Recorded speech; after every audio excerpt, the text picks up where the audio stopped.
ঢাকাবাসীর সামনে বিপদ। আমার আগে কেউ বলেছিল যে ঢাকা হচ্ছে the city of Akhiruzzaman, Dhaka যে শেষ জামানার শহর, এটা কি আমার আগে কারো মুখে শুনেছেন? আচ্ছা, তো যখন আমরা ল্যান্ড করি ঢাকায়, তখন একটা পরিচিত দৃশ্য দেখা যায়। এই দৃশ্য বাংলাদেশের অন্য কোনো জায়গায় দেখা যায় না। সেটা হলো বাক্সে বাক্সে বন্দি জীবন।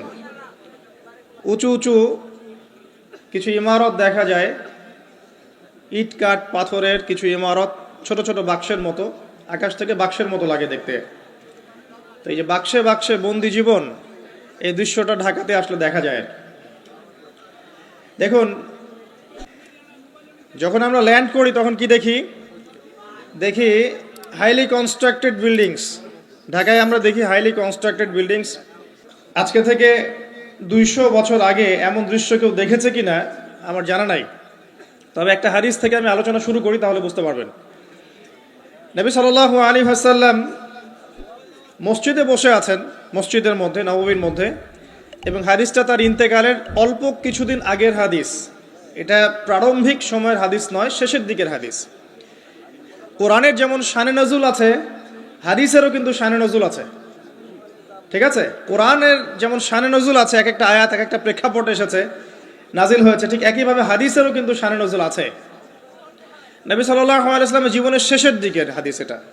তিনি মসজিদে বসে আছেন, একজন ব্যক্তি মসজিদে প্রবেশ করলেন, শুভ্র সাদা কাপড় পরিহিত, ধবধবে সাদা, অতি উত্তম কাপড়, পরিচ্ছন্ন, প্রবেশ করলেন এবং রাসূল সাল্লাল্লাহু আলাইহি ওয়াসাল্লামের হাঁটুর সাথে হাঁটু লাগিয়ে বসলেন। ঠিক আমরা যেমন আত্তাহিয়াতু পড়ার সময় যেভাবে বসি নামাজে, এভাবে। আমার কথা কি বুঝতে পারছেন? আচ্ছা, এবার নবী সাল্লাল্লাহু আলাইহি ওয়াসাল্লামকে তিনি ব্যাক টু ব্যাক 4টা প্রশ্ন করছেন। এক নম্বর বলছেন, ইয়া মুহাম্মদ, হে মুহাম্মদ সাল্লাল্লাহু আলাইহি ওয়াসাল্লাম, আখবিরনি আনিল ইসলাম, আমাকে ইসলাম সম্পর্কে বলুন।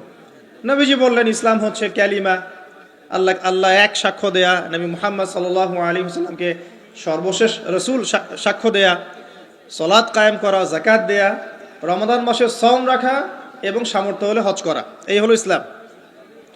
তিনি বললেন, সাদাকতা, আপনি সত্য বলেছেন।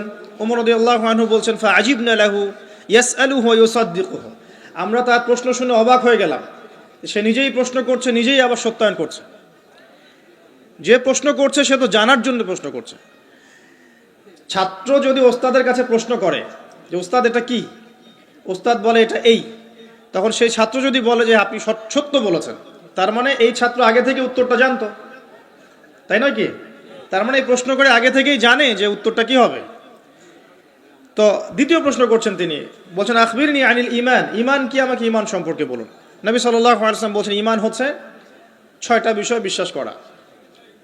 তুমিনা বিল্লাহ, আল্লাহ বিশ্বাস করবে, ওয়া মালাইকাতিহি, তার ফেরেশতা মণ্ডলীর প্রতি, ওয়া কুতুবিহি, তার সমস্ত আসমানি কিতাবের প্রতি, ওয়া রুসুলিহি, তার সমস্ত রাসূলগণের প্রতি, ওয়াল ইয়াউমিল আখির, পরকালের প্রতি, ওয়াল কদরি খায়রি ওয়া শাররি, তাকদীরের ভালো মন্দের প্রতি।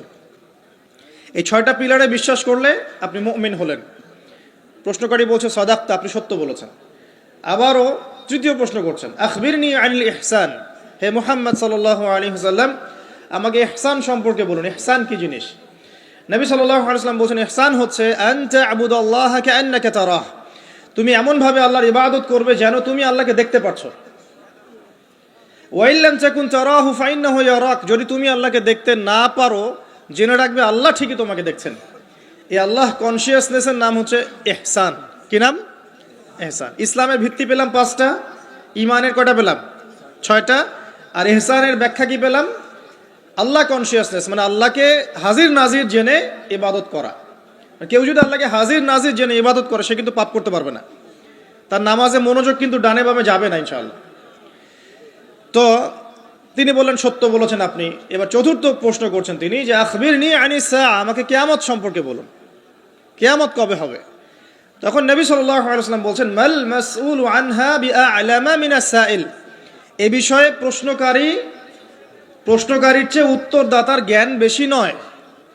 এই বিষয়ে প্রশ্নকারীর চাইতে উত্তরদাতার জ্ঞান বেশি নয়, মানে কেউই জানে না কিয়ামত এক্স্যাক্টলি কবে হবে। তখন প্রশ্নকারী থেমে যাচ্ছেন না, প্রশ্নকারী আবার প্রশ্ন করছেন, 5 নম্বর প্রশ্ন, যে ফাখবিরনি আন আমারাতিহা, তাহলে আমাকে কিছু আলামত বলেন কিয়ামতের। কিয়ামতে কিছু আলামত বলেন। নবী সাল্লাল্লাহু আলাইহি সাল্লাম অনেক আলামত বলতে পারতেন কিন্তু, এবং তিনি বলেছেনও, সারা জীবনে তিনি অসংখ্য আলামত বলেছেন। এবং আলামতগুলোকে দুই ভাগে ভাগ করা যায়, এগুলো বড় এবং কিছুগুলো হচ্ছে ছোট। যদিও বা সবগুলোই আলামত, তবে এটা হচ্ছে ফিকহের বিষয়, উসুলের বিষয়ের মধ্যে আমরা নিয়ে আসতে পারি যে বড় ছোট ভাগ করা যাচ্ছে, আলেম ওলামারা ভাগ করছেন। যাই হোক, 10টা বড় বড় আলামতের কথা বলা হয়েছে। এই 10টা না আসা পর্যন্ত কিয়ামত হবে না। নবী ঈসা ইবনে মারইয়ামের আগমন, ইয়াজুজ আর মাজুজ, দাব্বাতুল আরদ, জমিন থেকে প্রাণী বের হবে, ইয়েমেনের আগুন, 3টা বড় বড় ভূমিকম্প, পশ্চিম দিক থেকে সূর্যোদয়, এরকম 10টা আলামত বলা হয়েছে। এগুলো না হওয়া পর্যন্ত কিয়ামত হবে না। এগুলো এখনো হয়নি, এগুলোর কোনোটাই এখনো আসেনি। এগুলো বাদ দিয়ে যেগুলো আলামত সুগরা আমরা বলছি, ছোট ছোট, এগুলোর ম্যাক্সিমাম প্রায় 99% আমরা এখন দেখতে পারি। তবে দেখার জন্য চোখ লাগবে, আর চোখ বলতে শুধু বাইরের চোখকে বোঝাচ্ছি না, হৃদয়ের কলবের কি লাগবে? চোখ লাগবে। আমি আপনার কলবের চোখ দিয়ে আপনাকে শহরটাকে চেনাচ্ছি। আপনার এই হাদিসে নবী সাল্লাল্লাহু আলাইহি সাল্লাম অনেকগুলো আলামত না বলে মাত্র 2টো আলামত বলেছেন। কয়টা? মাত্র 2টো। আমি বলছি জীবনের শেষের দিকের হাদিস, শেষ সময় তো আমরা বেশি নসিহত করতে যাবো, তাই না? মনে করেন আপনার পিতা মৃত্যুসজ্জায়, আল্লাহ না করুক, এখন তিনি আপনাকে ওসিয়ত করছেন যে বাবা এইটা করবা, এইটা করবা না, মায়ের যত্ন নিও, বোনদের যত্ন নিও, ইত্যাদি ইত্যাদি। তখন তার ওসিয়তগুলোকে আপনি কত গুরুত্বের সাথে গ্রহণ করবেন, এবং সেই সময় যত ইম্পর্টেন্ট কথা থাকবে সেগুলোই তো মানুষ বলবে, তাই নয় কি? সবচেয়ে ইম্পর্টেন্ট কথাগুলোই মানুষ বলবে। তো নবী সাল্লাল্লাহু আলাইহি ওয়াসাল্লাম এদিকে এসে মাত্র 2টো সাইনের কথা বলছেন।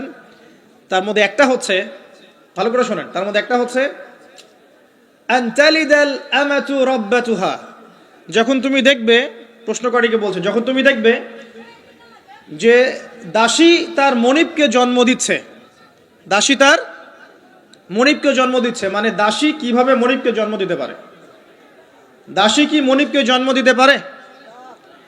উত্তর, এখানে 3টা ব্যাখ্যা হতে পারে। কয়টা ব্যাখ্যা? 3টা।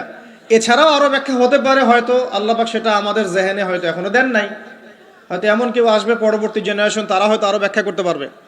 তবে 3টা ব্যাখ্যা এখন পাওয়া যায়। 1 নাম্বার, দাসী তার মনিবকে জন্ম দিবে অর্থ হচ্ছে পিতা মাতার সাথে দাস দাসীর মতো আচরণ করা হবে। এবং এটাও কিন্তু কিয়ামতের আগের একটা বড় নিদর্শন যে পিতা মাতার সাথে দাস দাসীর মতো আচরণ করা হবে, এবং যেটা এখন হচ্ছে। আমরা দেখছি পিতা মাতার অধিকার তারা পাচ্ছে না, সন্তানদের হাতে নির্যাতনের শিকার হচ্ছে, বৃদ্ধাশ্রমে থাকতে হচ্ছে। সারা জীবন যে সন্তানকে বড় করলো, আজকে সেই সন্তান তার ওই যে কাফনের টাকা পর্যন্ত দিতে যাচ্ছে না, মারা গেছে লাশটা পর্যন্ত নিতে আসে না, এমন হচ্ছে না?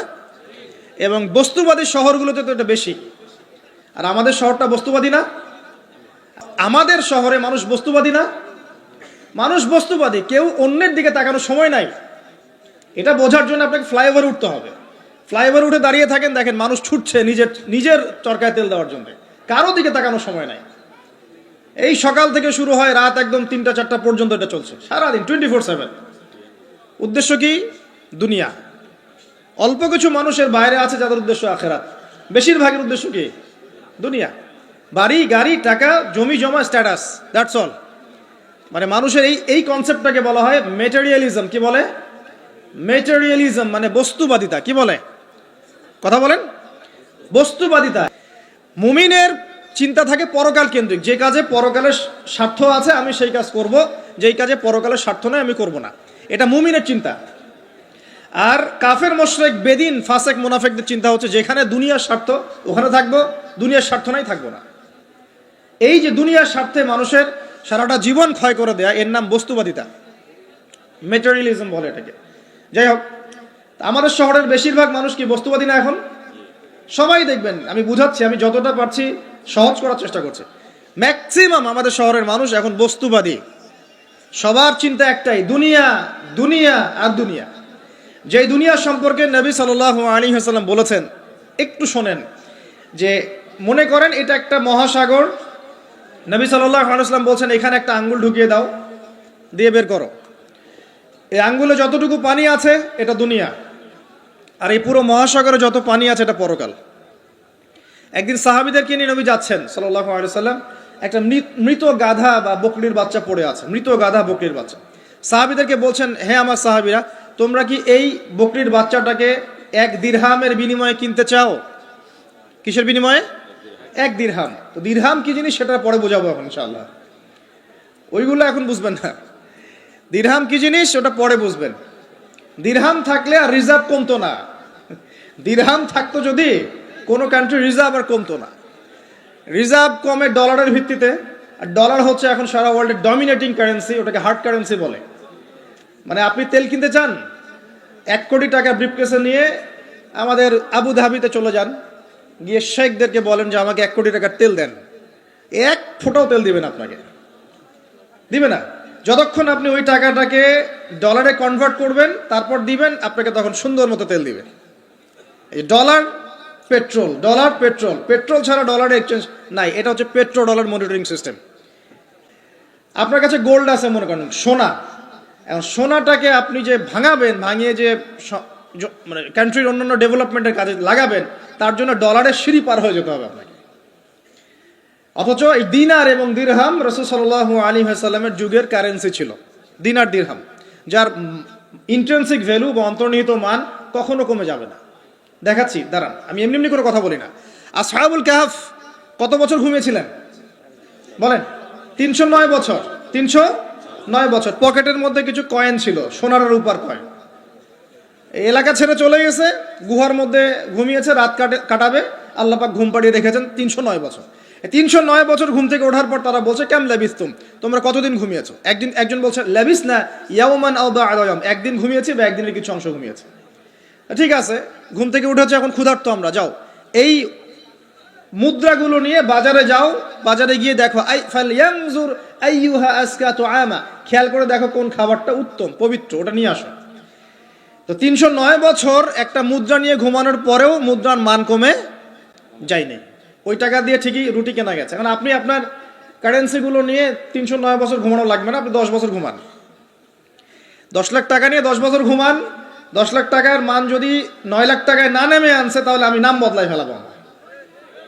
এখন 1 লাখ, দাঁড়ান ঠিক বলেন না, দাঁড়ান, বোঝেন আগে। এখন এই যে 1 লাখ টাকার মানটা হারালেন আপনি, 1 লাখ টাকার মানটা আপনি হারিয়ে ফেললেন, তো ওই 1 লাখ টাকা আর্ন করার জন্য আপনাকে শ্রম দিতে হয়নি? আপনার মাথার ঘাম পায়ে ফেলতে হয়েছে না? তাহলে আপনার শ্রমটা গেল কোথায়? তাহলে কেউ আপনার শ্রমটা লুটে পুটে খেয়ে ফেললো। যেহেতু আপনার কারেন্সির মানটা ডলার বেসড, এই কারণে ওই মনিটরিং সিস্টেম যারা চালায় ওরা আপনার এভাবে করে শ্রমটাকে সিজ করে ফেলে দেবে। আর আমি যদি আপনাকে আমার ফার্মে কাজ করিয়ে সারাদিন কাজ করানোর পরে আপনাকে কোনো পারিশ্রমিক না দেই, শ্রমের কোনো মূল্য না দেই, আপনি আমাকে জালেম বলবেন না? বলবেন কি না? ঠিক এই কারণে আমরা বলছি এই মনিটরিং সিস্টেমটাই জুলুম। আর নবীজি বলছে, দিনারের কথা বলছেন, দিরহামের কথা বলছেন। এটা যদি আপনার পকেটে থাকতো 309 বছর কেন, 1000 বছর পর উঠলে ওটার মান সেটাই থাকবে, কমতো না। এই হলো ইসলামিক কারেন্সি। এটা নিয়ে কথা বললে আবার এক শ্রেণীর ঘুমটাওয়ালা শায়েখ আছে, কিছু সত্য কথা ওরা হজম করতে পারে না। তখন দেখা যায় যে একটা ফতোয়া দিবে, এ খারেজি হয়ে গেছে, ফাইজলামি পাইছে আর কি। কে খারেজি একটু বলে নেই। খারেজি আকীদাটা কি আসলে? খারেজি আকীদা হচ্ছে কোনো ব্যক্তি অন্য কোনো মুসলমানকে যদি কবিরা গুনাহ করার কারণে কাফের মনে করে। কথা বোঝেন? আপনি সুদ খেয়েছেন বা ঘুষ খেয়েছেন বা জেনা করেছেন, এগুলো কবিরা গুনাহ। এখন আমি যদি বলি যে সুদ ঘুষ জেনা করার কারণে আপনি কাফের হয়ে গেছেন, আপনাকে হত্যা করা জায়েজ, তাহলে আমি খারেজি। বুঝতে পারছেন কথা? কিন্তু আমি কি কখনো এরকম কোনো কথা বলেছি? এই যে মনিটরিং সিস্টেম নিয়ে কথা বললাম, এর সাথে কবিরা গুনার কি সম্পর্ক আর খাওয়ারিজমের কি সম্পর্ক? আবার কোনো কোনো ক্ষেত্রে দেখা যায় যে পলিটিক্যাল সমালোচনা করলে খারাজি টাইটেল দিয়ে দিবে। ওই যে বললাম, আমাদের শেখদের কাছে যান মিডল ইস্টের, গিয়ে আপনি দেন, টাকা দেন, তেল দিবে না, ডলার না দিলে বলবো এই যে এন্টি মিডল ইস্ট কথা বলেছে, অতএব সে খারিজ হয়ে গেছে। আর আমি আপনাকে একটা এক্সাম্পল দিই, শোনেন, বোঝেন কথাগুলো, বোঝেন। ইয়াজিদের নাম শুনেছেন? ইয়াজিদ ভালো শাসক ছিল না খারাপ শাসক ছিল? তার আমলে হুসাইন রাদিয়াল্লাহু আনহুর শাহাদাতের ঘটনা ঘটেছে, হাররার যুদ্ধ ঘটেছে, সে মদিনা আক্রমণ করেছে, মক্কাও আক্রমণ করেছিল, ম্যাসাকার করেছে। বহু সাহাবী তার এই শাসন মেনে নেয় নাই। তার মধ্যে একজন হচ্ছে আব্দুল্লাহ বিন জুবাইর রাদিয়াল্লাহু আনহু, জুবাইর ইবনে আওয়াম রাদিয়াল্লাহু আনহুর ছেলে। তার অনুসারী অনেক সাহাবী ছিলেন। আর আমাকে বলেন, ইয়াজিদ যখন মক্কা মদিনা আক্রমণ করছিল, ইয়াজিদ যখন মক্কা মদিনা আক্রমণ করছিল বা তার সেনাবাহিনীরা যখন ইমাম হুসাইনকে কারবালার প্রান্তরে শাহাদত দিচ্ছে বা আক্রমণ করছে তার সপরিবারে, এখন যে সাহাবীরা তার বিরুদ্ধে একটু অবস্থান নিয়েছে, এই সবগুলো সাহাবী কি কাফের হয়ে গেছে, তাগুত হয়ে গেছে আর খারাজি হয়ে গেছিল নাকি? তারা কি ইয়াজিদের অন্যায়ের প্রতিবাদ করার কারণে খারাজি হয়ে গেছিল নাকি? তো পলিটিক্যাল সমালোচনার সাথে খাওয়ারিজমের কোনো সম্পর্ক নেই। কিন্তু এরা এটাকে একটা সুকৌশলে মুসলিম উম্মার যুবকদের মধ্য থেকে সত্য কথা বলার মানসিকতাকে কেড়ে নিয়েছে, সত্যকে উপস্থাপন করার মানসিকতাকে দমিয়ে দেওয়ার জন্য একটা খারেজি ফতোয়া শুরু করে দিয়েছে। এখন যেখানে সেখানে যা ইচ্ছা বলবেন খারেজি ফতোয়া দিয়ে দেবে। সুবহানাল্লাহ। যাই হোক, ওদিকে যাচ্ছি না, আমি মূল জায়গায় আসি। দেখুন, আমরা রাসূলের হাদিস থেকে জানছি দুনিয়ার মূল্য এতটুকু, তুমি কি এই বকরির বাচ্চাটাকে 1 দিরহামের বিনিময়ে কিনবা? সাহাবীরা বলছেন 1 দিরহাম কেন ইয়া রাসূলুল্লাহ সাল্লাল্লাহু আলাইহি ওয়াসাল্লাম, বিনা মূল্যেও যদি আপনি আমাকে এটা দেন বা আমাকে এটা দেয়া হয় আমি এটা কিনবো না। বিনামূল্যেও যদি আমাকে এই মৃত বা এই পচা গলা এই গাধার বাচ্চা বকরির বাচ্চাকে দেয়া হয় আমি কিনবো না। নবী সাল্লাল্লাহু আলাইহি ওয়াসাল্লাম বলছেন এটাই হচ্ছে দুনিয়া, আল্লাহ পাকের কাছে দুনিয়ার মূল্য এই বকরির বাচ্চার চাইতেও কম। তো এখন আমরা যারা বস্তুবাদিতায় লিপ্ত আছি, দুনিয়ার এই যে ফিকির, সারাদিন দুনিয়ার ফিকির মানুষকে এমনভাবে পেয়ে বসে না, মানুষ দুনিয়ার আলাপ ছাড়া কোনো কথাই বলতে চায় না। দেখবেন একজন আলেমের কাছে বসবেন, সে আপনাকে কোরআনের কথা বলবে, হাদিসের কথা বলবে। একজন দুনিয়াদার মানুষের পাশে বসবেন, 1 ঘন্টা বসে থাকলেও একটা কোরআনের কথা বলবে না, আর হাদিসের কথা মুখ থেকে বের হবে না। আর তার মাথাটা ফাংশন হয়ে গেছে দুনিয়া দিয়ে। ঠিক আছে, সে যদি ড্রাইভার হয় সারাদিন গাড়ির পেঁচাল পারবে, গাড়ি এটা, গাড়ি ওইটা এমন, গাড়ি ওইটা এমন। সে যদি ইকোনমিক সেক্টরের মানুষরা বলবে এই যে ব্যবসা এমন, এই ব্যবসা এমন, ওই ব্যবসা এমন। সুদি মহাজন হয় বলবে এই এখানে সুদ দিলে এত হবে, এখানে দিলে এত হবে। আর পলিটিক্স যদি করে তাহলে সারাদিন পলিটিক্যাল আলাপ করবে। দুনিয়ার সেক্টরে যারা পটু আর কি, দুনিয়ার ফাংশনটা মাথায় এমনভাবে ইনস্টল করা থাকে যে এটা ছাড়া অন্য কোনো কথা তার মুখ থেকে বের হবে না। নবী সাল্লাল্লাহু আলাইহি ওয়াসাল্লাম দুনিয়াকে এত তুচ্ছ করেছেন। এখন আমি আপনাকে বোঝাচ্ছিলাম যে আনতালিদাল আমাতু রাব্বাতুহা, দাসী তার মনিবকে জন্ম দিবে, এর অর্থ একটা এই যে পিতামাতার সাথে এখন দাসীর মতো আচরণ করা হবে। সেটা কি হচ্ছে না বলেন?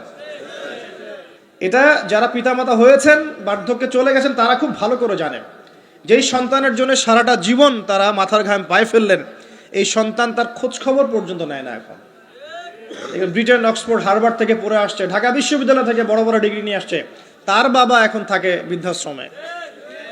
জাহাঙ্গীরনগর ইউনিভার্সিটির একজন প্রফেসর, তিনি বৃদ্ধাশ্রমে আছেন। একটা ভিডিও দেখলাম তার, তিনি বলছেন যে আমি আমার পরিবারের জন্য কি না করেছি, আজকে আমি এত বড় প্রফেসর হওয়ার পরে আমার শেষ জীবনটা এখানে কাটছে। মাঝে মাঝে এগুলো দেখলে মনে হয়, মনটা চায় যে আমরাও কিছু বৃদ্ধাশ্রম করি, যাদেরকে আল্লাহ পাক তৌফিক দিয়েছেন আপনারা করবেন। যদিও ইসলামে বৃদ্ধাশ্রমের কোনো জায়গা নাই, মায়ের পায়ের নিচেই সন্তানের বেহেশত, কিন্তু এখন পরিবেশ এত খারাপ যে কিছু কিছু বৃদ্ধাশ্রমের দরকার হয়ে পড়েছে। জাতীয় একটা দৈনিক পত্রিকা দেখলাম, তারা বলছে যে এখন বৃদ্ধাশ্রম সময়ের দাবি হয়ে গেছে, বৃদ্ধাশ্রম এখন সময়ের দাবি হয়ে গেছে। আপনাদের সামর্থ্য থাকলে আপনারা করবেন। শেষ জীবনটা যেন আমাদের এই বার্ধক্যে উপনীত হওয়া মায়েরা এবং বাবারা তারা যেন আল্লাহর ইবাদত করে কাটাতে পারে এমন একটা পরিবেশ তৈরি করে দিবেন। টেনশন ফ্রি ভাবে তারা যেন 3 বেলা খায়, জিকির আজগার করে, তাসবিহ তাহলিল করে, কোরআন তেলাওয়াত করে, শেষ জীবনটা যেন ঈমান ইসলামের উপর থেকে মৃত্যুবরণ করতে পারে, এরকম একটা ব্যবস্থা করে দেন। ইনশাআল্লাহ বহুত নেকি হবে ইনশাআল্লাহ, আল্লাহ পাক আপনাকে বরকত দিবেন ইনশাআল্লাহ। এটা একটা ব্যাখ্যা হতে পারে। সেকেন্ড ব্যাখ্যা হতে পারে এই, দাসী তার মনিবকে জন্ম দিবে অর্থ হচ্ছে এই যে সমাজের ন্যায় অন্যায়, হক বাতিলের মানদণ্ড উল্টে যাবে, কারণ দাসী মনিবকে জন্ম দিতে পারে না। পারে? তার মানে একটা ব্যাখ্যা এটাও হতে পারে, সত্য মিথ্যা হয়ে যাবে, মিথ্যা সত্য হয়ে যাবে কিয়ামতের আগে আগে, হক বাতিল হয়ে যাবে, বাতিল হক হয়ে যাবে। ঠিক এটা অন্যান্য হাদিসে এসেছে, সত্যবাদীকে বলা হবে মিথ্যাবাদী, মিথ্যাবাদীকে বলা হবে পরম সত্যবাদী। যে ব্যক্তি আমানতদার তাকে বলা হবে খেয়ানতকারী, যে খেয়ানতকারী তাকে বলা হবে পরম আমানতদার। এটা হচ্ছে না এখন আমাদের এই বিজি শহরগুলোতে, এটা হচ্ছে না। আমাদের এখানে বিশ্বাসটা এতই কমে গেছে, দেখবেন কোনো মানুষ যদি সেধে কাউকে খাওয়ায়, আসেন হোটেলে বসেন খান, সন্দেহের চোখে তাকাবে যে না জানি আমাকে কি খাওয়াই দিল, আমাকে খাওয়ায় আবার কি লুটপাট করে, তাই না? দেখেন আমাদের শহর থেকে বিশ্বাসটা কমে গেছে না। একটা বন্ধন টিকে থাকে বিশ্বাসের উপরে। আমি বলি যে একটা সম্পর্ক শুধুমাত্র ভালোবাসার ভিত্তিতে টিকে থাকে না। ভালোবাসার চেয়ে বড় জিনিস হচ্ছে বিশ্বাস।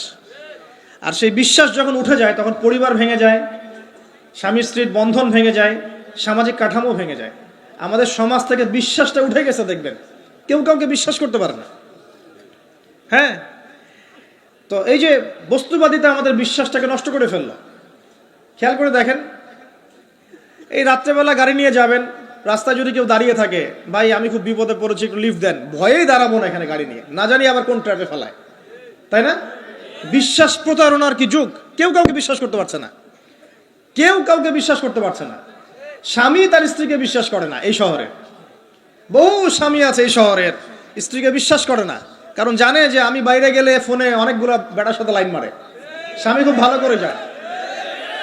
এ কারণে দেখা যায় স্বামীও বাইরে আবার কয়েকটা একাধিক ওই যে বলবো উপস্ত্রী উপপত্নী জোগাড় করে রেখে দিছে, আছে না? মেয়ে স্ত্রী বাসায়, স্বামী যখন চলে যায় স্ত্রী অন্যের সাথে পরকিয়া করে, আবার স্বামী বাইরে গিয়ে স্ত্রীকে বাদ দিয়ে অন্য মেয়ের সাথে পরকিয়া করে। এই জিনিসটাই শহরে বেশি না কম বলেন? লজ্জা করেন না, সত্যি কথা বলেন, এটা বেশি না কম? বেশি, দিন দিন বাড়ছে। আর যে মিডিয়াগুলো আমরা দেখি এগুলোই শিখায় আমাদেরকে, পরকিয়া শিখায় না? পরকিয়া শিখায়। আর এটা যে এত ভয়াবহ মহামারী আকার ধারণ করেছে না, যে অনেক ক্ষেত্রে দেখা যায় স্বামী অফিসে যাওয়ার সাথে সাথেই বয়ফ্রেন্ড বাসায় হাজির। এই যে বাক্সে বাক্সে বন্দি জীবন বললাম, বাক্সে বাক্সে বন্দি, ফ্ল্যাটের ভিতরে তো ঢুকলে আর বোঝা যায় না ভিতরে কি হচ্ছে। কত ফ্ল্যাটে যে জেনা হয় এখন এই শহরে আল্লাহ ভালো জানে। এই ফ্ল্যাটের প্রত্যেকটা ইঞ্চি ইঞ্চি মাটি আল্লাহর কাছে সাক্ষী দিবে। যেখানে যে মাটিতে বসে অবিবাহিত যুবক যুবতী জেনা করেছে আর বিবাহিত যুবক যুবতীরা এবং এই স্বামী স্ত্রীর জেনা করেছে, এর ইঞ্চি ইঞ্চি মাটি আল্লাহর কাছে কথা বলবে। এর ইঞ্চি ইঞ্চি মাটি আল্লাহর সামনে কথা বলবে। ইযা যুলজিলাতিল আরদু জিলজালাহা ওয়া আখরাজাতিল আরদি আথকালাহা ওয়া ক্বালা লিল ইনসানু মা লাহা ইয়াওমাইযিন তুহাদ্দিসু আখবারাহা। সেদিন তুহাদ্দিসু আখবারাহা, জমিন তার খবর বলবে আল্লাহর কাছে। জমিনের কোথায় কোন পাপ হয়েছে সব বলে দিবে। এই জমিনে এখানে দাঁড়িয়ে জেনা করেছে, ওইখানে দাঁড়িয়ে মদ খেয়েছে, ওইখানে কাউকে খুন করেছে, জমিন বলে দিবে। একটা কথা এখানে মাঝখানে বলে দেই, যারা অবিবাহিত যুবক যুবতী আছো, এই লেকচার তোমরা যারা শুনছো, তোমাদের মধ্যে কেউ যদি জেনা করে থাকো, অবিবাহিতের কথা বলছি, তোমাদের কাঁধের মধ্যে এখন 100 বেত্রাঘাতের শাস্তি ঝুলে আছে। সূরা নূরের 1 থেকে 3 নম্বর আয়াত পড়ে দেখবে, অবিবাহিত যুবক যুবতী যদি জেনা করে তাদের শাস্তি হচ্ছে 100 বেত্রাঘাত, তাও জনসমক্ষে, এবং এক বছরের জন্য নির্বাসন। এই বিধানগুলো যদি পৃথিবীর কোনো দেশেও না থাকে, আসমানে আছে। মরার সাথে সাথেই এই বিধান কার্যকর হবে ইনশাআল্লাহ। বুদ্ধি কি? একটাই উপায় আছে। এই লেকচার কানে চলে গেছে, অনতিবিলম্বে ওযু করবে, ওযু করে খালেস ভাবে রাতে শেষ রাতে জায়নামাজ বিছাবে, জায়নামাজ বিছিয়ে আল্লাহর সামনে দাঁড়িয়ে 2 রাকাত নামাজ পড়বে, পড়ে নিজের পাপের কথা স্মরণ করে চোখ দিয়ে দরদর করে পানি ফেলে দিবে, আল্লাহকে সেজদায় গিয়ে বলবে, আল্লাহ আমি জেনা করেছি, আমাকে মাফ করে দাও। আল্লাহ আমার এই পাপের কথা কেউ জানে না, তুমি জানো, মাফ করে দাও। এই মাফ নেওয়ার পরে আবার ওই যার সাথে করেছেন ওর সাথে আবার লিঙ্ক আপ করার চেষ্টা করেন না। আসো আমরা জেনা করেছিলাম, আসো বিয়ে করে নেই, এটা সলিউশন না। জেনা করেছেন, আগে তওবা করে ফিরে আসতে হবে, তারপরে পুরো জীবন ইসলামিক লাইফ লিড করতে হবে। আল্লাহ যদি দেখেন যে হ্যাঁ আপনি ঠিকঠাক তওবা করে আল্লাহর পথে চলছেন, আল্লাহ তখন আপনাকে নেককার স্ত্রী দিবে ইনশাআল্লাহ। এই এই এই একমাত্র রাস্তা যুবকদের জন্য এবং যুবতীদের জন্যও। যুবকরা না হলে পার পেয়ে যেতে পারে, কারণ একটা কথা সমাজে প্রচলিত আছে না, যে ছেলে মানুষের ইজ্জত তো সহজে যায় না, গোপন হয়ে গেছে, কেউ জানে না, আল্লাহ মাফ করে দিয়েছেন, সে হয়তো পার পেয়ে গেল। কিন্তু এই যে মেয়ে, তুমি যে 8-10টা ছেলের সাথে জেনা করেছো, তোমার ইজ্জতের কি হবে? তোমার যে সতীত্ব তুমি নষ্ট করেছো, তুমি তো বিয়ের পর কোনো ঘরে গেলে সে হাজবেন্ডও বুঝতে পারবে তুমি আর সতী সাধী নও, তখন তোমার কি হবে? এটা গেল স্বেচ্ছায় জেনা। আর যদি আপনি ধর্ষণ করে থাকেন কাউকে, তাহলে তার হক তাকে ফেরত দিতে হবে। কিভাবে দিবেন সেটা আপনার বিষয়। আল্লাহর কাছে ক্ষমা চান, ইস্তেগফার করেন। জেনার ফলশ্রুতিতে সমাজে মহামারী নেমে আসে। জেনা পরকীয়া অশ্লীলতার কারণে সমাজে এমন সব রোগ ব্যাধির উদ্ভব হয় যেগুলো কখনো ছিল না। এই শহরটা জেনার শহর, আমাদের এই ঢাকা শহর জেনার শহর। আপনাকে এটা বোঝার জন্য আমার লেকচার না শুনে আপনি পেপার পত্রিকা ঘাটেন, অনলাইন সার্চ করেন, দেখবেন এই শহরে আনাচে কানাচে জেনা হয় এবং ওপেন জেনা হয়, মানুষ জেনাকে হালাল মনে করে। এই শহরের যুবক যুবতী যারা একে অপরের সাথে বয়ফ্রেন্ড গার্লফ্রেন্ড কালচারে লিপ্ত আছে, এটাকে তারা হালাল মনে করে, কেউ হারামও মনে করে না। কত বড় সাহস দেখায়! আর রাস্তা দিয়ে আমরা হেঁটে গেলেও বয়ফ্রেন্ড গার্লফ্রেন্ড এসে আমাদেরকে সালাম দেয়, হুজুর আমাদের জন্য একটু দোয়া করেন। তো প্রত্যেকটা পার্কে পার্কে যাবেন, এই যে আপনাদের রেস্টুরেন্টগুলোতে যাবেন, দর্শনীয় যে স্পটগুলো সেখানে যাবেন, দেধার সে জেনা হচ্ছে, জেনা আর জেনা। আমি এই যুগের কথাই বলছি। নবী সাল্লাল্লাহু আলাইহি ওয়াসাল্লাম বলছেন, আমাদের নবী বলছেন, আমার উম্মতের একটা অংশ, সবাই না, আমার উম্মতের একটা অংশ অবশ্যই জেনাকে হালাল করে নিবে, অবশ্যই মদকে হালাল করে নিবে, মদ পান করবে কিন্তু মদের নাম অন্য দিবে, এবং তারা গান বাজনা বাদ্যযন্ত্র নর্তকীদেরকে হালাল মনে করে নিবে। নবী সাল্লাল্লাহু আলাইহি ওয়াসাল্লাম বলেছেন, যখন সমাজে এরকম পাপ বাড়ে তখন সমাজে এমন সব রোগ ব্যাধি আসে যা আগে কখনো ছিল না। এবং এদের ব্যাপারে নবীজি বলেছেন, একদিন সকালবেলা আল্লাহ পাক এদেরকে বানর এবং শুয়োর বানিয়ে দিবেন। কিয়ামতের আগে এই ঘটনাও ঘটবে, বিকৃত হবে, ভূমিধস, ভূমিকম্প, ভূমিধস এবং আকৃতির বিকৃতি, এগুলো আযাব আসবে আল্লাহর কাছ, আল্লাহর পক্ষ থেকে, এই জেনা, এই ব্যভিচার, এই পরকীয়া, নোংরামি, অশ্লীলতার কারণে। ঘরে ঘরে এগুলা বয়ফ্রেন্ড গার্লফ্রেন্ড কালচার, কেউ মনে করে না যে এগুলা হারাম, কেউ মনে করে না যে আমার এই যে সহপাঠী আমার গায়রে মাহরাম, এই গায়রে মাহরাম শব্দটাই নাই। কাজিন, চাচাতো বোন, মামাতো বোন, খালাতো বোন, এই যে কাজিন, এরা জেনা করছে। পেপার পত্রিকা পড়েন, একটু অনলাইন ঘাটেন, দেখেন কোন যুগে আছেন আপনি। সমাজে ন্যায় অন্যায় হক বাতিলের মানদণ্ডই উল্টে যাবে। মানুষ ন্যায়কে অন্যায় মনে করবে, অন্যায়গুলোকে ন্যায় মনে করে নিবে। কোনো মানদণ্ড নাই, কোনো মানদণ্ড নেই। আমাদের শহরের এই অবস্থা, শান্তিতে কিভাবে ঘুমাবেন আপনি? নিশ্চিন্তে থাকবেন কিভাবে? কখন যে আল্লাহর গজব চলে আসে। কোরআনে একটা আয়াত আছে, যখন আল্লাহ পাকের গজব আসবে তখন শুধু জালেমদের উপর খাস করে আসবে না। আলেমদেরকে জিজ্ঞাসা করেন, আলেম ওলামাদেরকে জিজ্ঞাসা করেন, যখন আল্লাহর গজব আসবে জালেমদের উপরে শুধু খাস ভাবে আসবে না, সবার উপরে আসবে। তা আমি খুব ভালো মানুষ, ওয়াজ করছি, নসিহত করছি, পার পেয়ে যাবো এমন ভাবার সুযোগই নাই। আপনাকে আপনার সাধ্য মতো অন্যায়ের প্রতিবাদ করার চেষ্টা করতে হবে। লাতা'মুরুন্না বিল মা'রুফ, নবীজি বলছেন, অবশ্যই তোমরা সৎ কাজের আদেশ করো। ওয়ালা তানহাউন্না আনিল মুনকার, অবশ্যই অসৎ কাজে নিষেধ করো। আও লা ইউশিকান্নাল্লাহু আন ইয়াবআসা আলাইকুম ইকাবাম মিন, অন্যথায় আমি আশঙ্কা করি তোমাদের উপর আল্লাহর পক্ষ থেকে বিশাল গজব আসবে। সুম্মা তাদউনাহু, এরপর তোমরা সবাই আল্লাহর কাছে দোয়া করবে, আল্লাহ গজব সরিয়ে দাও। লা ইউস্তাজাবু দুআকুম, তোমাদের দোয়া কবুল করা হবে না। নবী সাল্লাল্লাহু আলাইহি ওয়াসাল্লাম বলেছে, মান রাআ মিনকুম মুনকারান, তোমাদের মধ্যে যে কেউ হুএভার হি ইজ, যে কেউ যদি কোনো মুনকার, নোংরা গর্হিত কোনো কাজ দেখে, তাহলে যেন ফাল ইউগাইয়ির বিয়াদিহি, তার সামর্থ্য থাকলে হাত দিয়ে যেন ঠেকায়। সামর্থ্য থাকলে হাত দিয়ে যেন ঠেকায়। যাদেরকে আল্লাহ পাক হাত দিয়ে ঠেকানোর ক্ষমতা দিয়েছেন তাদেরকে আল্লাহ জিজ্ঞাসাবাদ করবেন, কেন ঠেকালে না তুমি? জেনার লাইসেন্স দিলে কেন? মদের লাইসেন্স দিচ্ছ কেন? ঠেকালে না কেন তুমি? অন্যায় কাজকে ঠেকালে না কেন? যদি তুমি না পারো, আইল্লাম ইয়াস্তাতি, যদি সে না পারে, তাহলে ফাল ইউগাইয়ির বিলিসানি, তাহলে যেন মুখ দিয়ে সেটা প্রতিবাদ করে। এই যে মুখ দিয়ে প্রতিবাদ করার ক্ষমতা আলেম ওলামার আছে, যাদের হাতের ক্ষমতা নেই, মুখের ক্ষমতা আছে। সেটাও যদি না পারো, আইল্লাম ইয়াস্তাতি, সেটাতেও যদি সে সক্ষম না হয়, ফাবিকলবিহি, তাহলে যেন অন্তর দিয়ে ঘৃণাটা পর্যন্ত করে। ওয়াবিযালিকা আদআফুল ঈমান, এটা হচ্ছে ঈমানের সবচেয়ে নিকৃষ্ট একটা অবস্থা, সর্বনিম্ন অবস্থা। এর নিচে ঈমানের কোনো অবস্থাই নাই। তার মানে অন্যায় দেখে আমাদের যাদের মনে কোনো ফিলিংসই কাজ করছে না, তার মানে আমাদের ঈমান নাই আসলে। সহজ কথা, ঈমানের সেই তেজ নাই আমাদের মধ্যে। আসুন, একটা ব্যাখ্যা এটাও হতে পারে, সমাজে ন্যায় অন্যায় হক বাতিলের মানদণ্ড উল্টে যাবে।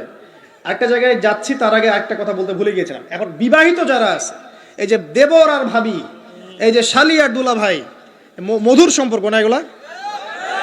দাঁড়াও, এগুলো মধুর সম্পর্ক। দেখা যায়, সুবহানাল্লাহ, এই যে আমার এখানে ফোন আছে না, আমাদের অফিসিয়াল পেজ আছে, অফিসিয়াল পেজে যত প্রশ্ন আসে দেখি ম্যাক্সিমাম জেনা কেন্দ্রিক, ব্যভিচার কেন্দ্রিক, পরকীয়া কেন্দ্রিক। একজন প্রশ্ন করেছে যে দুলা ভাইয়ের চরিত্র এত খারাপ ছিল, আর ওই মেয়ের বয়স তখন কম ছিল, 13 বছর বয়স। 13 বছর বয়সের মেয়ের দিকে সে চোখ দিয়েছে। যাকে বিয়ে করেছে তার সাথে তো সম্পর্ক আছেই, যাকে বিয়ে করেছে ওর সাথে তো সম্পর্ক আছেই। তারপরে আপনার শালির সাথে সম্পর্ক। এখন শালির সাথে তার 2 বছর ধরে সম্পর্ক করার পর সেগুলোর ভিডিও ধারণ করেছে, ধারণ করে তাকে ব্ল্যাকমেইল করছে যে যদি আমার সাথে খারাপ কাজে সে রাজি না হয় তাহলে এই ভিডিওগুলো ভাইরাল করে ফেলবো। এই যে অনলাইনের যুগ, এখন তো মানুষ নিশ্চিন্তে মানুষ যে একটা প্রাইভেট লাইফ লিড করবে সেটাও করতে পারে না। প্রাইভেট লাইফের সব কিছু রেকর্ডেড হয়ে যায় এখন, হয় না?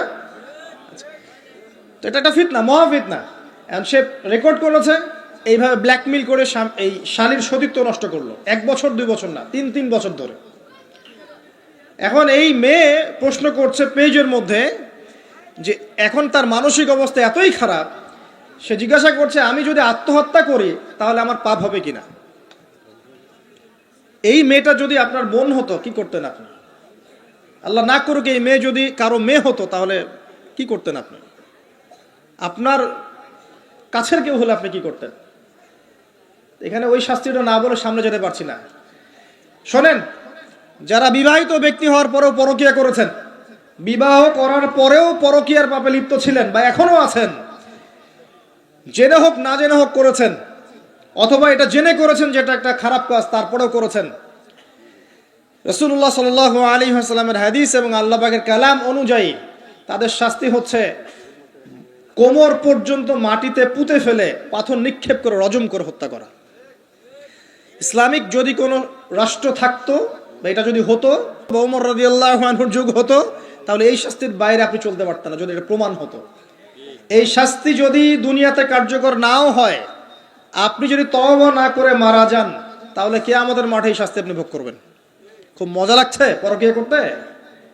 সকালে একটার সাথে, দুপুরে একটার সাথে, আজকে একজনের সাথে রাত কাটান, কালকে আরেকজনের সাথে রাত কাটান, খুব মজা পাচ্ছেন। রাত্রেবেলা মদ খান আর হোটেলে রাত কাটান, সকালবেলা আবার অফিসে যান। আমাদের শহরের এগুলা কালচার কোত্থেকে আসলো? এই শহরকে পবিত্র করবে কে এবং এই শহরের আসল রূপগুলো স্পষ্ট করবে কারা? খুব মজা পাচ্ছেন এগুলোতে। সুবহানাল্লাহ। একটা বিষয় বুঝাই, ইসলামে কেসাস আছে, কেসাস। মনে করেন আমাকে কেউ হত্যা করেছে, আপনি তাকে হত্যা করতে পারবেন। মনে করেন আপনি কাউকে হত্যা করেছেন, ঠিক আমাদের লজের মতো কেউ যদি কাউকে হত্যা করে তাকে ফাঁসি দেওয়া হয় না, এরকমই কেউ যদি কাউকে হত্যা করে, ইসলামের বিধান কেসাস করা, মানে হাতের বদলে হাত, চোখের বদলে চোখ, কানের বদলে কান, নাকের বদলে নাক, জানের বদলে জান, যদি প্রমাণ হয়। কিন্তু এখানেও হত্যাকারীর বাঁচার সুযোগ আছে। কিরকম? মনে করেন আপনি আমার পরিবারের কাউকে হত্যা করেছেন, আল্লাহ না করুক। এখন আপনি এসে আমাকে ক্ষমা চাচ্ছেন যে আমার ভুল হয়ে গেছে, আমি রক্তপণ দিব, আমাকে মাফ করে দেন। এখন আমাদের পরিবারে কি আপনাকে বললো ঠিক আছে আপনাকে মাফ করে দিলাম, আপনার কেসাস করার দরকার নেই, আপনি রক্তপণ দিয়ে দেন, তাহলে আপনি বেঁচে থাকার সুযোগ পেলেন। কথা বুঝতে পারছেন? একটা হচ্ছে মুরতাদ। মনে করেন কেউ ইসলামের কিছু বিষয়কে অস্বীকার করেছে, তাকে জেলখানায় বন্দি করে রাখা হবে, সুযোগ দেওয়া হবে যে আপনি কি এগুলো জেনে শুনে বলেছেন নাকি এর উপর অটল থাকবেন না ফিরে আসবেন। সে যদি বলে না আমি তওবা করলাম, আমি এগুলো থেকে ফিরে আসলাম, ও বেঁচে থাকার অধিকার পেয়ে গেল। কিন্তু বিবাহিত ব্যক্তি যারা ব্যভিচার করেছে, বিবাহিত ছেলে বা মেয়ে ব্যভিচার করেছে, তওবা করে যদি ফিরেও আসে, রজমের শাস্তি থেকে বাঁচার কোনো সুযোগ নাই। বুঝাতে পারছি না? একজন মহিলার কথা বলি তাহলে বুঝতে পারবেন। এটা একজন মহিলা সাহাবীর ক্ষেত্রেও হয়েছে, একজন পুরুষ সাহাবীর ক্ষেত্রেও হয়েছে। আচ্ছা, পুরুষ সাহাবীর কথা বাদ দিয়ে মহিলা সাহাবীর কথাটা বলি। মহিলা সাহাবী এসেছেন, এসে নবীজিকে বলছেন ইয়া রাসূলুল্লাহ তাহিরনি, আমাকে পবিত্র করুন, আমি একটা অন্যায় করেছি, আমি বিশাল একটা অন্যায় করেছি। নবী সাল্লাল্লাহু আলাইহি ওয়াসাল্লাম বলছে কি করেছো তুমি? তখন সে বলছে আমি জিনা করেছি। নবী সাল্লাল্লাহু আলাইহি ওয়াসাল্লাম বলছেন বাসায় যাও, বাসায় গিয়ে আল্লাহর কাছে তওবা করো, আল্লাহ পাক মাফ করে দিবেন। নবীজি এটাকে হাইড করতে চাচ্ছেন। কারণ কি? যখন আপনি কেস আদালতে নিয়ে যাবেন তখন তো উপায় নাই, আপনাকে তো বিচার করতেই হবে। তুমি বাসায় ফিরে যাও, তওবা করো, আল্লাহ মাফ করে দিবেন। সে মহিলা নাছোড়বান্দা, না আমার বিচার করে দেন, আমার বিচার করে দেন, পরকালে আমি শাস্তি পেতে চাই না, দুনিয়াতে আমার বিচার করে দেন। নবী সাল্লাল্লাহু আলাইহি ওয়াসাল্লাম বলছে তুমি কি গর্ভবতী হয়েছো? হ্যাঁ, জেনার কারণে আমি গর্ভবতী হয়ে গেছি। এরকম হচ্ছে না এখন? আর যে অ্যাবর্শন করছে না ওই যে ক্লিনিকে গিয়ে, এটাও ট্রেন্ড হয়ে গেছে। হইল, সমস্যা কোথায়? কি এমন হয়েছে? আমার কি কেরিয়ার নষ্ট হয়ে গেছে? ফ্যামিনিস্ট নোংরা মেয়ে কোথাকার। তারপরে এই মেয়ে বলছে হ্যাঁ আমি গর্ভবতী হয়েছি ইয়া রাসূলুল্লাহ। নবী সাল্লাল্লাহু আলাইহি ওয়াসাল্লাম বলছেন বাসায় ফিরে যাও, সন্তান যখন খালাস হবে তারপরে এসে বিচার করে দেব। 9 থেকে 10 মাস সে এই সন্তানকে গর্ভে ধরলো। ধরার পরে সন্তান যখন খালাস হয়ে গেল, সে নবীর কাছে এসে সন্তান কোলে নিয়ে নবজাতক, ইয়া রাসূলুল্লাহ সাল্লাল্লাহু আলাইহি ওয়াসাল্লাম দরুদ পড়বেন, আমাকে পবিত্র করে দিন, আমার সন্তান হয়ে গেছে এখন। নবী সাল্লাল্লাহু আলাইহি ওয়াসাল্লাম বলছেন সন্তান কি দুধ খাচ্ছে? হ্যাঁ দুধ খাচ্ছে। তাহলে তুমি তাকে দুধ পান করাও। কত বছর দুধ পান করাতে হয়? 2 বছর। 2 বছর দুধ পান করাও, দুধ পান করা শেষ হবে তারপরে এসে তোমার বিচার করে দিব। এবার 2 বছর দুধ পান করানোর পর এই মহিলা এসেছে, সন্তানের হাতে একটা রুটি। নবীজিকে বলছেন ইয়া রাসূলুল্লাহ সাল্লাল্লাহু আলাইহি ওয়াসাল্লাম, আমার সন্তান এখন রুটি খেতে পারে, আমার সন্তান এখন রুটি খেতে পারে, আমার বিচার করে দিন। তখন নবী সাল্লাল্লাহু আলাইহি ওয়াসাল্লাম বলছেন সাহাবীরা তোমাদের মধ্যে কেউ কি আছো এই সন্তানের দায়িত্ব নিবে? একজন আনসার সাহাবী বলছেন আমি দায়িত্ব নিব। তখন এই আনসার সাহাবীর কোলে নবী সাল্লাল্লাহু আলাইহি ওয়াসাল্লাম এই বাচ্চাকে তুলে দিলেন। তুলে দেওয়ার পর খালিদ বিন ওয়ালিদ রাদিয়াল্লাহু আনহু অন্যান্য সাহাবীদেরকে বললেন যাও এই মহিলাকে নিয়ে যাও, কোমর পর্যন্ত গেড়ে দিয়ে রজম করে হত্যা করো। এবার এই মহিলাকে নিয়ে যাওয়া হচ্ছে, একটা কথা বানিয়ে বলছি না, এই আপনার আলেম ওলামা যারা আছেন জিজ্ঞাসা করবেন কওমি মাদ্রাসার। এই মহিলাকে নিয়ে যাওয়া হচ্ছে, মহিলাকে পাথর নিক্ষেপ করা হচ্ছে। পাথর নিক্ষেপ করার মধ্যে খালিদ বিন ওয়ালিদ রাদিয়াল্লাহু আনহুর পাথরও ছিল। খালিদ বিন ওয়ালিদ রাদিয়াল্লাহু আনহু নাম শুনেছেন না? বীর সাহাবী, তিনি পাথর নিক্ষেপ করেছেন একটা। এই পাথরের আঘাতে ওই মহিলার কোন একটা জায়গায় লেগেছে, গায়ের লেগে রক্ত বের হয়ে গেছে, রক্তের ছিটাটা তার গায়ের এই যে কাপড় এসে পড়েছে। কাপড় এসে পড়ার সাথে সাথে খালিদ বিন ওয়ালিদ রাদিয়াল্লাহু আনহু বলছেন ছি ছি ছি ছি ছি, আমার গায়ের মধ্যে এরকম নোংরা ব্যভিচারী মহিলার একটা রক্ত পড়লো কিভাবে? এরকম একটা তাচ্ছিল্যের কথা বলেছেন। তখন নবী সাল্লাল্লাহু আলাইহি ওয়াসাল্লাম বলছেন হে খালিদ তুমি থামো, হে খালিদ তুমি চুপ করো। তুমি জানো এই মহিলা এই 2 বছরে 3 বছরে এত তওবা করেছে আল্লাহর কাছে, এই সমস্ত তওবা যদি মদিনাবাসীর মধ্যে বন্টন করে দেওয়া হয় তবুও কম হয়ে যাবে। আর আমি এখন দেখছি মহিলা জান্নাতে সাঁতার কাটছে। আমি বুঝাতে পারছি না আপনাকে প্রিয় বোন, প্রিয় ভাই, যারা বিবাহিত হয়ে ব্যভিচার করছেন, জিনা করছেন, তিনি তওবা করেছিলেন, তওবা করেছেন, আল্লাহ পাক মাফও করে দিয়েছেন, জান্নাতে চলে গেছেন, কিন্তু পৃথিবীতে তার শাস্তি কায়েম করা হয়েছে। বিবাহিত ব্যক্তি ব্যভিচার করে ফেললে তার পৃথিবীতে বেঁচে থাকার অধিকার সে হারিয়ে ফেলে। আর এই পাপটাকে আমাদের সমাজে এত সহজ বানিয়ে দেওয়া হয়েছে, যে যার সাথে ইচ্ছা পরকীয়া করতে পারে। মেয়েও করছে, ভাবিও করছে, শালিও করে, দুলাভাইও করে, সবাই আমরা পরকীয়া করতে যাচ্ছি। পরকীয়ার সয়লাভ বন্ধ করতে হবে, পরিবারে পর্দা কায়েম করতে হবে, অপসংস্কৃতি ঠেকিয়ে দেন, এগুলা চ্যানেলগুলো বন্ধ করে ফেলেন বাসা থেকে। ইসলামিক সমাজ কায়েম না করতে পারলে আমাদের মা বোনরা সব নষ্ট হয়ে যাবে দিন দিন। আর পরিবারের ইজ্জত যখন চলে যায়, কোনো কিছুর বিনিময়টাকে ফিরে পাওয়া যাবে না। কেন পরকীয়া করতে গেছেন? আল্লাহ আপনার যদি এতই চাহিদা থাকে আরেকটা বিয়ে করেন না কেন? বিয়ে করতে সাহস কুলায় না নাকি? বিয়ে করলে যে স্ত্রীকে নিয়ে সূর্যের আলোতে ঘুরতে হয়, ওই জন্য ইঁদুরের মতো রাতের বেলা অন্ধকারে আপনি থাকতে চান, সিংহের মতো সকালবেলা সূর্যের আলোতে স্নান করতে পারেন না। কথা বুঝতে পারেন না? বিয়ে করলে স্ত্রীকে নিয়ে পুরুষের মতো, সুপুরুষের মতো সূর্যের আলোকে আপনি হাঁটবেন রাস্তায়, কাউকে ভয় করবেন? আপনার মতো কোনো ভয় কাজ করবে না। আর এখন আপনি ইঁদুরের মতো রাতের অন্ধকারে রাত কাটান অন্য মেয়ের ঘরে গিয়ে। এই শহরের এই মহামারীগুলো বন্ধ করতে হবে। আমি এই শহরের একজন শুভাকাঙ্ক্ষী বাসিন্দা, আমি এখানকার, আমি আমার চোখ দিয়ে যা দেখছি এটা দেখার পর চুপ থাকতে পারি না। আমরা সব জায়গায় জানা দেখছি, আর মাদক দ্রব্য দেখছি, আর পরকীয়া দেখছি। পর্নোগ্রাফির তো শেষ নাই, প্রত্যেকের ফোনে ফোনে পর্নোগ্রাফি, এভরিবডি। পর্নোগ্রাফি আর মাদক আর ব্যভিচার, জেনা, ফ্রি মিক্সিং অবাধে আমাদের শহরে। বস্তুবাদী তো আছেই, তো এটাকে আখিরুজ্জামানের শহর বলবো নাকি আউয়ালুজ্জামানের শহর বলবো নাকি? শুধু এই শহরের সমস্যা এটা নয়, প্রত্যেক বড় বড় শহরেই সমস্যা। ইভেন এগুলো এখন গ্রামে পর্যন্ত চলে গেছে, এগুলো গ্রামেও চলে গেছে, গ্রামে আরো বেশি আছে। দেখবেন শহরের ছেলেরা তো জিন্স আর টি শার্ট পরা মেয়েদেরকে দেখে অভ্যস্ত না, এরা না একটু কন্ট্রোল করতে পারে। আর যখন একটা গ্রামের ছেলে পর্নোগ্রাফি দেখবে, সে তো আর নিজেকে কন্ট্রোল করতে পারে না। বুঝতে পারছেন না? আমাদের শপিং মলগুলোতে গেলে আমরা দেখি টি শার্ট আর গেঞ্জি পরা মেয়ে ঘুরছে, তাই না? এটা দেখতে দেখতে অভ্যস্ত আমরা, এই জন্য আমরা কন্ট্রোল করতে পারি কিছুটা হলেও, তাই না ছেলেরা? কিন্তু গ্রামের ছেলে মেয়ে যারা, তারা কিন্তু পর্ন দেখলে আর কন্ট্রোল করতে পারে না। দেখুন গ্রামে ধর্ষণ দিন দিন বাড়ছে, day by day, day by day. এই সমস্যাগুলো বড় বড় প্রত্যেক বিগ সিটিজ অ্যান্ড টাউনে এই সমস্যা, একই সমস্যা। এর এমন একটা সভ্যতা যারা প্রত্যেকটা পাপকে গ্লোবালাইজেশন করে দিয়েছে। সুদ খেয়েছে, সারা বিশ্বে ছড়িয়ে দিয়েছে। মদ খেয়েছে, সারা বিশ্বে ছড়িয়ে দিয়েছে। জেনা করেছে, সারা বিশ্বে ছড়িয়ে দিয়েছে। ফ্যামিলিস্ট রেভলিউশন সারা বিশ্বে ছড়িয়ে দিয়েছে। ব্যাংকিং, সুদভিত্তিক ব্যাংকিং সিস্টেম সারা বিশ্বে ছড়িয়ে দিয়েছে। প্রত্যেকটা সমস্যা দেখবেন ওখান থেকে সারা বিশ্বে ছড়িয়ে গেছে। আর আমরা মনে করি ওরাই নাকি মানবতার মুক্তির পথ দেখাবে। সুবহানাল্লাহ। ওরা আমাকে শিখাবে নারীর স্বাধীনতা, অধিকার। আমার কাছে কোরআন এবং সুন্নাহ আছে, রাসূল আছেন, আমার কাছে আল্লাহ আছেন। এগুলোকে বাদ দিয়ে তোমার কথা শুনতে হবে আমাকে? এরা আমাদেরকে বাঁচাবে না, বরং এরা সারা বিশ্বে ইয়াজুজ মাজুজের মতো ফিতনার ফাসাদ সৃষ্টি করে বেড়াচ্ছে। আসুন, একটা ব্যাখ্যায় অনেক কথা হয়ে গেল। আল্লাহর ওয়াস্তে যুবক যুবতী যারা আছো, লেকচার যদি কানে যাবে, আজকেই জেনা থেকে তওবা করতে হবে। জেনার ধার কাছে যাওয়া যাবে না। আর হালাল উপার্জনের সোর্স হয়ে গেছে, অবিবাহিত থাকার দরকার নাই, বিয়ে করে ফেলেন। বিয়ে আপনার জীবনটাকে সুশৃঙ্খলতা নিয়ে আসবে। আমি গার্ডিয়ানদেরকে রিকোয়েস্ট করবো যে বিয়েটাকে সহজ করে দেন, কঠিন জটিল করেন না, জেনা বাড়তে থাকবে। না হলে যে সন্তান, যে ছেলেটাকে মেয়েটাকে ছোট মনে করছেন না, ছোট নাই, সে অলরেডি 4-5 ঘাটের পানি খেয়ে আসছে দেখবে। আপনারা পরিসংখ্যান দেখেন, বাংলাদেশের ইয়াং ইউথ জেনারেশন যারা আছে, এদের মধ্যে ম্যাক্সিমামই বিবাহ বহির্ভূত সম্পর্ক স্বাদ পেয়ে গেছে অলরেডি। স্কুল কলেজ পাশ করেনি এখন পর্যন্ত সম্পর্ক করে বসে আছে। আর ছোট ছোট মেয়েগুলোকে ছোট মনে হয়, বদের হাড্ডি সবগুলো। সব জায়গায় দেখবেন এরা বেশি বদের হাড্ডি। কেন বলছি জানেন? এরা ছেলেদেরকে সিডিউস করে, ভালো মেয়ে কোথায় খুঁজে পাবেন এখন? খুব রেয়ার, খুবই ডিফিকাল্ট। এমনকি আর ভিতরে কথা বলতে গেলাম না, আমার ফ্যামিলির, আমাদের স্ত্রীরা তো মাদ্রাসায় পড়েছে, বলে নাই? ভিতরে কথা বলতে গেলাম না, মাদ্রাসায় পড়া মেয়ে কেমন করে এগুলা কাজ করতে পারে?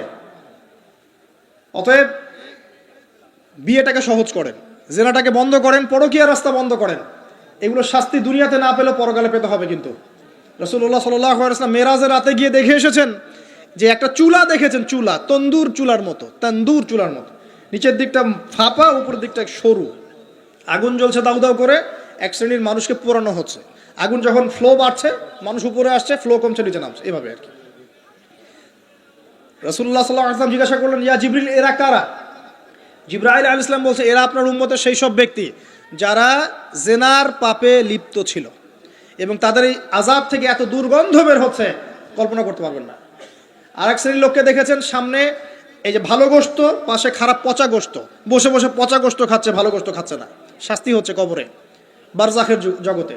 নবী জিজ্ঞাসা করছেন, এরা কারা? জিবরাইল আলাইহিস সালাম বলছে, এরা হচ্ছে আপনার উম্মতের সেই সব ব্যক্তি যাদের ঘরে পবিত্র স্বামী ছিল, পবিত্র স্ত্রী ছিল, তাদের সাথে সন্তুষ্ট না থেকে তারা পরকীয়া করেছে।